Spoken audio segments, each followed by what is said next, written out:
Well, what a difference going at home and making your shots make. The Minnesota Timberwolves clapped OKC, tore they behind up, beat them by 42 points. They got one game three. It's now 2-1. OKC's up now 2-1.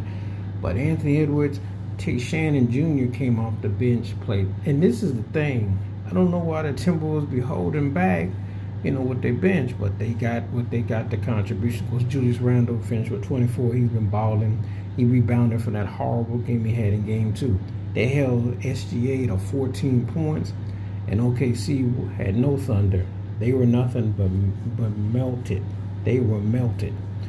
There was no thunder there. They got rolled out the building. So it's now 2-1. And the Timberwolves have to do it again. They have to win game 4 when they play again. You see, the thing about it is this. You got every chance to win this kind of game. You have to make a statement, And that's what teams that have pride are going to do. They're not going to go home and get waxed now. Doesn't necessarily mean Minnesota's going to come back and win the series, because I don't know if they can win, They got to win all their games at home, and they got to take one in OKC. So, these teams are kind of evenly matched, but if you don't make your shots, that was a difference. And the thing about it is OKC put it on them in the second half, finished them up. So sometimes home cooking and doing the fundamental things like you're supposed to is all the difference in the world. That's really what it came down to. They bust that butt up. They didn't play with them, and they did what they're supposed to do.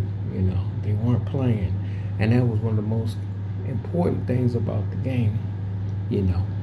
You look at it and you think to yourself, how come y'all can't do this with regularity? That's why sometimes it's hard to take these teams. You just never know, because they play ebbs and flows, and it's like, well, y'all gotta get it together. Y'all know what y'all gonna do. So Minnesota played poised, tore it behind up. It was not close at all, and